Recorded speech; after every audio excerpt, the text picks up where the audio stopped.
Chapter 3. And in those days John the Baptist came preaching in the wasteland of Judea, saying, Let your hearts be turned from sin, for the kingdom of heaven is near. For this is he of whom Isaiah the prophet said, The voice of one crying in the wasteland, Make ready the way of the Lord, make his roads straight. Now John was clothed in camel's hair, with a leather band about him, and his food was locusts and honey. Then Jerusalem and all Judea went out to him, and all the people from near Jordan, and they were given baptism by him in the river Jordan, saying openly that they had done wrong. But when he saw a number of the Pharisees and Sadducees coming to his baptism, he said to them, Offspring of snakes, at whose word are you going in flight from the wrath to come?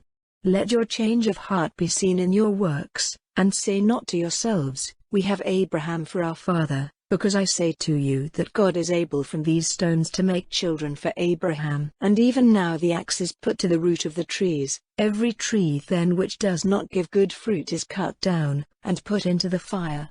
Truly, I give baptism with water to those of you whose hearts are changed, but he who comes after me is greater than I, whose shoes I am not good enough to take up.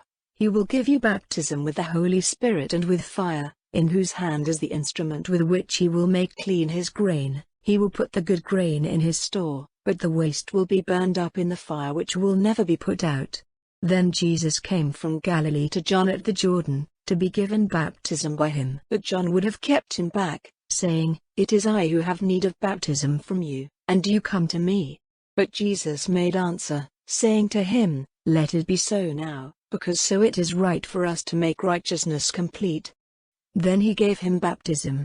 And Jesus, having been given baptism, straightway went up from the water, and, the heavens opening, he saw the Spirit of God coming down on him as a dove, and a voice came out of heaven, saying, This is my dearly loved Son, with whom I am well pleased.